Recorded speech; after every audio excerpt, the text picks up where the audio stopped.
കൈത്താക്കാലം 1 ബുധൻ. വിശുദ്ധ യോഹന്നാന്റെ സുവിശേഷം 10 22 മുതൽ 28 വരെയുള്ള തിരുവചനങ്ങളിലെ വിശകലനം. യേശു ദൈവപുത്രൻ.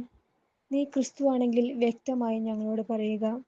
യഹൂദർ പ്രതീക്ഷിച്ചിരുന്ന ക്രിസ്തു റോമാക്കാരിൽ നിന്നും ഇതര ഭരണത്തിൽ നിന്നും തങ്ങളെ മോചിപ്പിക്കുന്ന ഒരു രാജാവായിട്ടായിരുന്നു അവർ പ്രതീക്ഷിച്ചത്.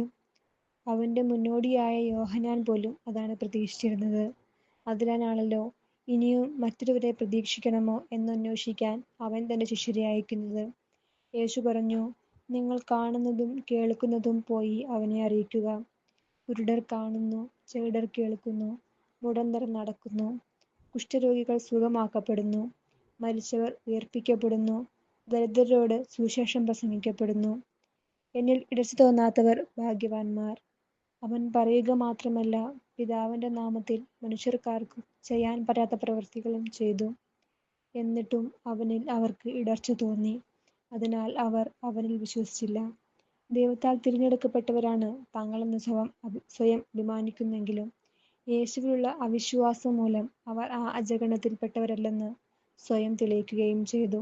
അവർ അവന്റെ അജഗണത്തിൽപ്പെടുന്നവരല്ല.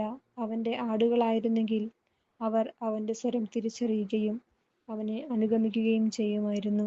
അവനെ അനുഗമിക്കുന്നവർ മാത്രമാണ് നിത്യജീവൻ പ്രാപിക്കുക.